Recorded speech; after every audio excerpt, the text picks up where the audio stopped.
Hi everyone, and welcome to another episode of Chemistry with Wikipedia. Today I will be doing a tutorial on how to balance equations. So there's not really a wrong way to balance equations as long as whatever you're doing is giving you the correct answer. So you can use whatever method makes sense to you. I'm going to go over how we did it in class. It's a rather long way of doing it, so if it makes sense to you to do it shorter, you can do it that way, whatever floats your boat. All right, so I like to start off by separating the reactants from the products so that I know what two sides I'm looking at. Then I start with looking at whether or not I have any polyatomic ions, and I write those first, and then I write out all the other elements that are in my problem. And then if there is an element that is in more than one place on the same side, I put that element last. All right, so if we look here, H3PO4 plus KOH yields K3PO4 and H2O. I can see that here PO4 is on both sides and it's a polyatomic ion. So I'm going to leave it together and I'm just going to put it there. The remaining elements I have are KO and H, but I have 3 H's coming from the H3PO4 and I have 1 H coming from the KOH, which means that hydrogens are in 2 places on the same side, so I write them separately. So I've got K, I've got O, and I've got H. All right, so now I'm going to see how many of each thing I have on each side. So I have 1 PO4 group on the left, I have 1 K, I have 1 O. I don't count the O4 here because it's part of my PO4 group. And then H's, I have in 2 places. So I'm actually going to write the 2 H's separately. I have 3 H's coming from the PO4, and I have 1 H coming from the KOH. On the product side, on the right, I have 1 PO4 group, I have 3 K's, I have 1 O, and then I have 2 H's, and they're both together, so I'm just going to write them together. When I start balancing, I just start with whatever I have the most of, and then I ignore anything that's in 2 places. So these 2 H's that are in 2 different places, I'm just going to ignore until the very end, and then I'll count to see what happens. This just prevents me from having to do any complicated math. All right, so what I have the most of, not including H, is the K. I have 3 over here. So to make 3 on the reactant side, I only have 1, so 1 times 3 gives me 3 on the reactant side. So I put it in front of the compound that has the K. So KOH has the K here, so I put a 3 here. Now this 3 multiplies with the K and the O and the H. So all of those have to get multiplied by 3. Now I'm only going to multiply the singular H by 3 because I didn't do anything to this right here. Because there's no coefficient in front of the H3PO4, I'm not going to put anything with this H here. I only multiply the singular H by 3. Okay, so that balanced my K's. Now I look at my O's. I have 3 on the reactant side, 1 on the product side, so that means that I need to multiply this by 3 now. So I put a 3 in front of the O, so that's going to be in front of the H2O, which means that I also multiply the H's by 3. So that gives me 6 H's. So I have 1 PO4, I have 3 K's, I have 3 O's, so now I count my H's. I have 6 on the product side, and if I look at my reactant side, I have 3 coming from the H3PO4, and I have 3 coming from the KOH. So 3 plus 3 gives me a total of 6, which means I have 6 H's on both sides, and I don't have to do anything. So if I don't like blank spaces, I can just fill in the blanks with 1s. Okay, so let's do another. So here I have C4H10 plus O2 yields CO2 and H2O. This is a combustion problem, or what I like to call a CHO problem, because I only have CH's and O's. So I'm going to draw my dividing line. I have CH, and then I have an O2 on the reactant side, but I have O's in 2 places on the product side, so I'm going to put 2 O's there. Choo! All right, so I have 4 C's and 10 H's on the reactant side, and the O's I only have in 1 place. I have 2 here, so I'm going to put a 2 there. And then product side, I have 1 C, I have 2 H's, I have 2 O's on the carbon dioxide, and I have 1 O from the water. All right, so for combustion problems, it's the same process. I balance everything that's not what I have 2 of on the same side, and then I go back and count. So if I start with whatever I have the most of, I have the most hydrogens. So I have 10 hydrogens on one side, 2 on the other. So if I multiply the product side by 5, that'll give me 10. So I'll put that 5 in front of the H2O, which means that my singular O also gets multiplied by 5. Then I look at my carbons. I have 4 carbons and 1, so I'm going to multiply that 1 by 4. So I put a 4 in front of the carbon dioxide, which means that I also multiply the O2 by 4. So 2 times 4 is 8. All right, so I have balanced the C's, balanced the H's, so now let's count O's. I have 8 plus 5 is 13 O's. So I have 13 O's on the product side and I have 2 on the reactant side. I can't divide 13 by 2 to get a whole number. So here, what I need to do now is essentially I'm just going to multiply everything by 2 that I already have, and then I'm going to recount. So if I just put 2 in front of the C4H10, that now gives me 8 carbons and 20 hydrogens. And then I'm going to multiply this 4 by 2 to get 8. So that gives me 8 carbons, and instead of 8, I have 16 oxygens. And then 5 times 2 is 10, so I'm going to change that to a 10. So now I have 20 hydrogens, and then instead of 5 here, I have 10 here.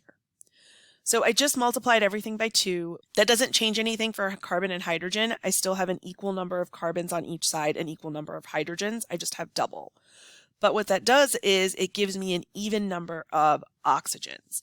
So 16 plus 10 is 26, and 26 is divisible by 2.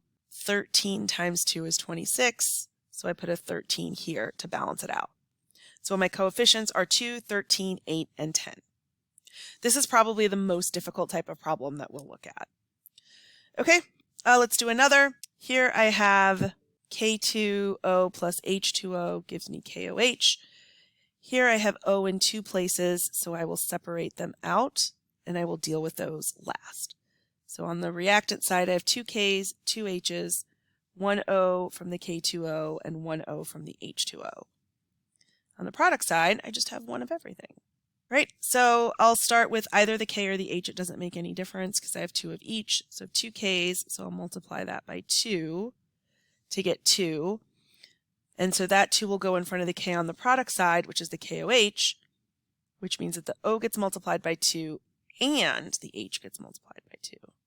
So multiply that by 2, multiply that by 2. So I have the same number of Ks, same number of Hs, so now let's count Os. I have 1 O coming from the K2O, 1 O from the H2O, and that gives me a total of 2. And I have 2 on the product side as well, so I am balanced. If I don't like blank spaces, I can just fill those in with 1s, and I'm done. All right, so let's look at this next example. I have only Al and Br, and each thing is only in one place here.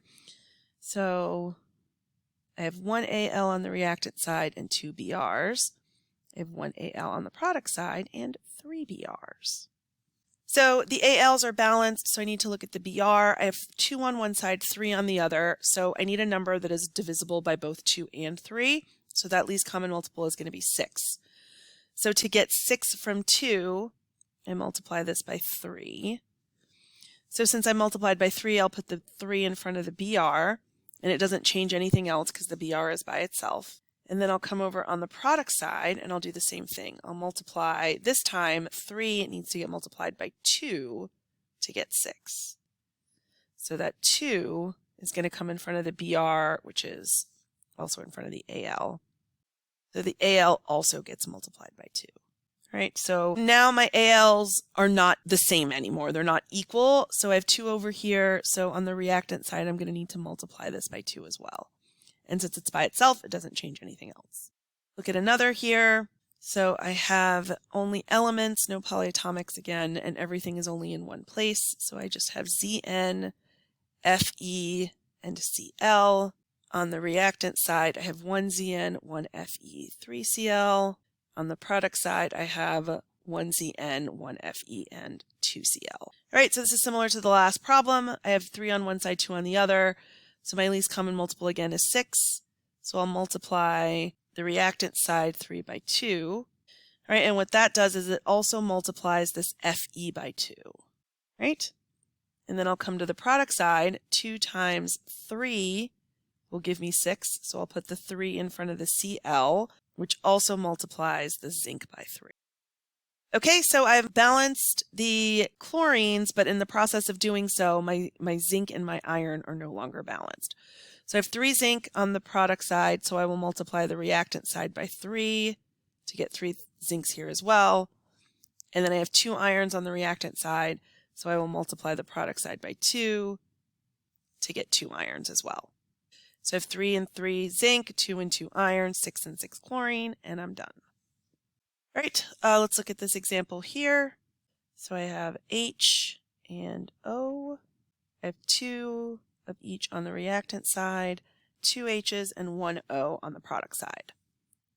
All right, H's are balanced, so I balance my O's. I have 2 over here, 1 over here, so I multiply product side by 2, put that in front of the H2O, and that multiplies my H by 2 as well. So now I have 4 H's on the product side, but only 2 on the reactant side. So that will also need to get multiplied by 2 to give me 4. So now I have 4 H's and 2 oxygens, so I can just put a 1 there if I am so inclined. Okay, let's do another. Here we have another CHO problem. So I have CHOO, reactant side, 3 carbon, 8 hydrogen, 2 oxygen, product side, 1 carbon, 2 hydrogen, 2 oxygen from CO2, 1 oxygen from H2O. Right, I have the most hydrogens, so I have 8 on one side and 2 on the other, so I will multiply that by 4 to get 8. So I'll put that in front of the water, which means that the singular oxygen also gets multiplied by 4. And then I have 3 carbon, so I multiply the product side by 3, put that there, which means that my 2 oxygens also get multiplied by 3. So 2 times 3 is 6. So carbons are balanced, hydrogens are balanced, so let's count oxygen. 6 plus 4 gives me 10. So I have 10 oxygen on one side, 2 on the other, so I can multiply that by 5 to give me 10. So I put a 5 here. And then since I'm done, I can put a 1 there as well. All right, let's do one more. All right, so here I'm going to separate this, and I can see here that I have a polyatomic ion, and it's on both sides.